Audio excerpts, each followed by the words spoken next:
Bonjour, bienvenue à l'émission Regard sur les proches aidants. Aujourd'hui, nous allons parler de la protection des proches aidants en abordant les aspects financiers ainsi que les différents documents reliés à cette situation.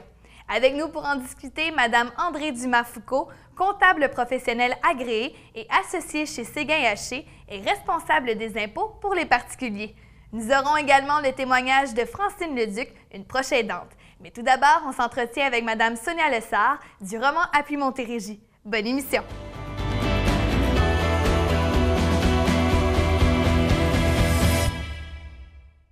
Madame Lessard, aujourd'hui, on parle de la protection du proche aidant au niveau financier, des documents légaux. Comment on fait pour s'y retrouver à travers tout ça? Bien, en fait, quand un proche aidant commence à être un proche aidant, tout semble très simple et va aller de soi, sauf qu'à mesure que le temps avance, il y a des enjeux importants qui doivent être considérés. Il y a des éléments qui doivent être pris en compte, notamment si on veut continuer à prendre soin de son proche tout au long de son parcours, que ça parte du début de la maladie jusqu'à la fin de sa vie. C'est important de commencer à se préoccuper de tout ce qui va faire en sorte que ça va être plus facile de prendre soin de son proche. Et quels sont justement ces éléments-là que nous devons prendre en considération? C'est des éléments qui sont souvent négligés parce que ce n'est pas des choses intéressantes à faire, notamment le mandat en prévision d'inaptitude. C'est au moment où le proche deviendra inapte, on aura des possibilités de prendre des décisions à sa place. Mais si on n'a jamais fait ce document-là, au moment où il va devenir inapte, on va être mal pris. Ça peut devenir très complexe. Effectivement. Puis ça va devenir complexe non seulement pour le proche aidant, mais pour la personne aidée aussi. Ne serait-ce que d'avoir accès à des comptes bancaires, d'avoir des comptes à payer, c'est d'avoir le droit de parler au nom de l'autre. C'est à ce moment-là que c'est important d'avoir certains documents comme le mandat en prévision d'inaptitude ou encore une procuration. Ça, c'est plus simple. C'est juste d'avoir le droit, par exemple, d'aller dans le compte de banque. C'est certains éléments de base ou encore le testament. Parce que souvent, les proches aidants disent « Ah, non, j'ai le temps. On a le temps. » On a toujours bien du temps en avant de nous avant de penser à ces éléments-là. Sauf que c'est important parce qu'aujourd'hui, les choses sont rarement aussi claires qu'ils l'étaient à l'époque. À l'époque, il y avait des contrats de mariage, il y avait des éléments légaux qui faisaient en sorte que tout le monde était protégé. Aujourd'hui, bien, on vit ensemble sans être mariés, il y a différents éléments, on n'a pas nécessairement un contrat de vie commune. Puis des fois, il y a des familles reconstituées, des familles élargies, il y a différents éléments qui viennent complexifier quand arrive le temps de vivre avec ces décisions-là. C'est pour ça que c'est important d'avoir tout en sa possession. Et quels sont justement les éléments à surveiller là, pour les prochaines années à venir?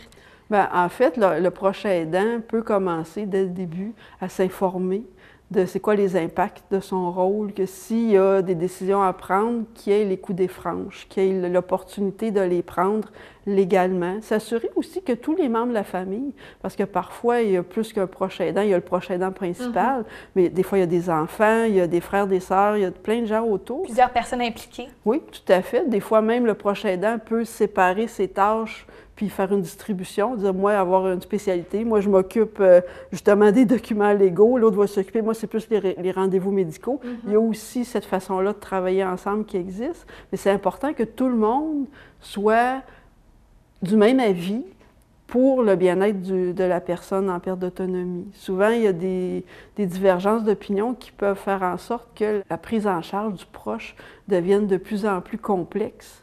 Souvent, quand il y a des montants d'argent en jeu, ça a un impact sur... les décisions à prendre. Tout à fait, ça vient teinter le genre de décision qu'on va prendre. Souvent, il y a des incompréhensions aussi, ou il y a des vieilles histoires qui... C'est pas parce que ton parent est en perte d'autonomie que les vieilles histoires que tu as vécues quand tu étais enfant... sont arrêtées. C'est ça. La personne, tout ton bagage avec cette personne-là ou avec les autres membres de la famille se poursuit quand même. Ça, c'est important d'avoir un moment, on appelle ça un conseil de famille, où on met les cartes sur table et on dit, bien moi, de la façon que je vois l'avenir, c'est telle et telle façon, comment vous avez envie de vous impliquer. Les organisations communautaires peuvent accompagner le proche aidant dans ces démarches-là. Les gens du CLSC aussi peuvent accompagner dans ces démarches-là. Il y a des gens dans l'entourage qui ont les compétences pour faciliter les échanges, essayer de faire descendre un peu la pression, puis un peu enlever les émotions. Parce qu'il y a beaucoup d'émotions dans ces moments-là où on commence à parler, bon, les biens, la responsabilité physique. Est-ce qu'on garde maman à la maison? Est-ce que c'est moi qui la garde? C'est toi? Est-ce qu'on transforme notre maison pour accueillir une personne à perte d'autonomie ou est-ce qu'on choisit de l'héberger dans un... Il y a vraiment plein de considérations à traiter pour bien faire son rôle de proche aidant puis bien le vivre aussi. Donc, c'est important d'utiliser les ressources qui sont en place déjà pour justement s'assurer d'avoir les bons documents en sa possession. Oui, puis de se poser les bonnes questions, puis d'avoir des réponses satisfaisantes. Puis aussi, il y a toute la notion là, de crédit d'impôt, par exemple. Il y a tout l'aspect il y a certains montants d'argent qui sont accordés pour le maintien à domicile d'une personne âgée. Okay. Donc, le proche aidant a accès à certains montants d'argent ou tout le moins des crédits d'impôt non remboursables. Il a droit à ces éléments-là, donc c'est important d'être informé pour en profiter. Tout à fait, parce que ça vient aider et soutenir le proche aidant aussi dans son rôle. Merci, Mme Lessard, pour ces éclaircissements. Merci. Je m'appelle Francine, je travaille à temps complet, je soutiens ma mère, je suis une proche aidante. J'ai commencé à être proche aidante il y a 4 ans. Je suis préposée de métier et je me suis aperçue que ma mère commençait à perdre un peu la mémoire sur certaines choses, le poêle ouvert, recevoir des gens puis pas faire le repas. Fait que j'ai consulté une collègue de travail qui était infirmière et elle a diagnostiqué. Ensuite, j'ai vu son médecin. J'ai ma mère à la maison et je travaille, donc il a fallu s'adapter. C'était beaucoup de travail, de pleurs et de demandes d'aide surtout, parce que moi, mon corps de travail, c'est la nuit, donc je dois m'organiser, trouver une gardienne la nuit, 40 heures, c'est pas évident. Je suis allée chercher de l'aide en allant à la Société d'Alzheimer me confier. Je suis arrivée là en pleurs comme une boule de dynamite. On m'a conseillé, on m'a aidée, on m'a dirigée vers une travailleuse sociale, le CLSC, qui m'ont pris en charge. Et la travailleuse sociale, elle a vu que je voulais continuer à travailler, je ne voulais pas arrêter. Et elle m'a offert 40 heures de gardiennage par semaine. L'aide de la Société d'Alzheimer a changé ma vie parce que sans eux autres, je ne pourrais pas travailler. On n'a pas beaucoup d'aide du gouvernement. Il faut se battre continuellement. Et il manque beaucoup de ressources, des fins de semaine pour qu'on puisse relaxer.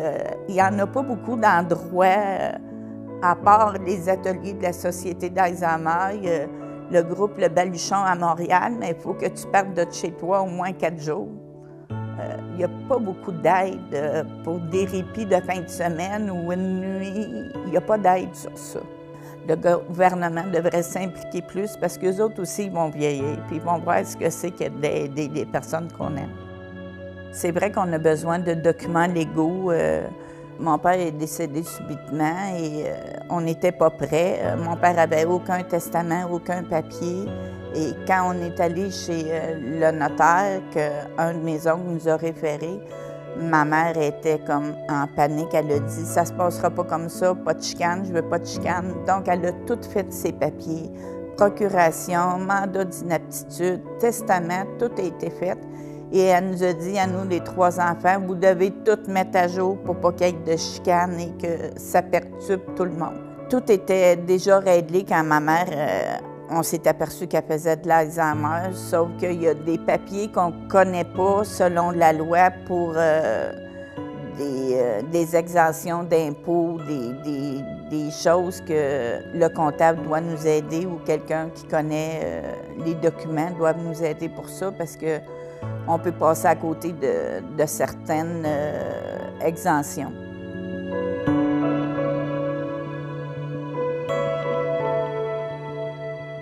Madame Foucault, quelle aide peut-on obtenir de notre comptable en tant que proche aidant? Votre comptable peut vous aider à compléter certains formulaires qui vont vous permettre d'aller chercher des crédits d'impôt, autant au fédéral qu'au Québec. Il peut vous aider, il peut vous représenter la personne qui est aidée. Il peut représenter l'aidant aussi. Alors, essentiellement, c'est à ce niveau-là que le comptable va jouer. Au niveau du rapport d'impôt, le comptable peut aller chercher des crédits, non seulement pour l'année courante, mais des fois, on peut retourner sur les années antérieures et aller chercher des crédits auxquels ces personnes ont droit. Et vous parlez de crédits, il en existe des crédits non remboursables, remboursables, autant au niveau du fédéral que provincial. C'est ça. Quels sont les principaux crédits qu'on retrouve? Dans les crédits non remboursables, on parle d'un crédit qui ne vous donnera pas un chèque d'impôt, un chèque de retour d'impôt à la fin, là. Un crédit non remboursable, c'est un crédit qui va diminuer l'impôt à payer. OK. Alors, si je n'ai pas d'impôt à payer, ce crédit-là est inutile. Alors, dans les crédits non remboursables au fédéral, si on parle d'aidants naturels et d'aidés, alors pour la personne aidée, on présume que c'est une personne qui est peut-être âgée ou qui est peut-être handicapée. En perte d'autonomie. En perte d'autonomie. Alors, il existe le crédit de handicap au fédéral et le crédit pour déficience physique ou mentale au Québec. Ce sont des crédits qui sont non remboursables. OK. Alors, il y a aussi les crédits pour aidants naturels, mais ces crédits-là, au fédéral, c'est un crédit non remboursable, mais au Québec, c'est un crédit remboursable. Donc, la différence, crédit remboursable, veut dire qu'au niveau du Québec, si je réclame le crédit pour aidant naturel, je vais avoir droit à un remboursement d'impôt parce qu'elle intervient à la toute fin de la déclaration d'impôt. Il y a des crédits aussi de frais médicaux. OK. On peut retrouver les frais d'hébergement. Alors, si la personne vit dans une résidence privée, Avec soin. avec des soins, elle va généralement avoir un crédit d'impôt pour maintien à domicile. Alors, ce crédit-là est un crédit remboursable au niveau du Québec seulement. On peut réclamer des équipements, l'achat d'équipements, un lit d'hôpital, une marchette, une chaise roulante, des trucs comme ça. Mais encore là, il faut faire attention. On peut le réclamer au niveau des frais médicaux, mais on peut aussi, au niveau du Québec, le réclamer au niveau des crédits remboursables. Alors, au niveau des équipements, il faut que ça coûte plus que 500 $, mais on a un jeu, nous, là. On peut examiner, optimiser la déclaration d'impôt du particulier pour aller chercher le maximum. Est-ce que c'est mieux de le mettre dans mes frais médicaux? Est-ce que c'est mieux de le mettre dans le crédit remboursable? Et non seulement on va aller chercher des crédits parfois pour l'année courante, mais parfois aussi pour des années antérieures. Alors, il y a des crédits pour la personne qui est en perte d'autonomie, mais l'aidant naturel comme tel... n'a pas accès à des crédits, là. Bien, l'aidant naturel comme tel, il existe un crédit, mais il faut vivre avec la personne. Donc, il est préférable de consulter un comptable lorsqu'on est dans une situation de proche aidant. Si notre professionnel avec qui on fait affaire est une personne qui fait beaucoup d'impôts, a acquis une expertise dans ce sens-là, normalement, il devrait être capable d'aller chercher le maximum de crédit auquel on a droit. Mais encore là, il faut lui dire, il faut lui donner toute l'information, il faut lui fournir toutes les pièces justificatives. Merci beaucoup, Mme Foucault. Ça fait plaisir.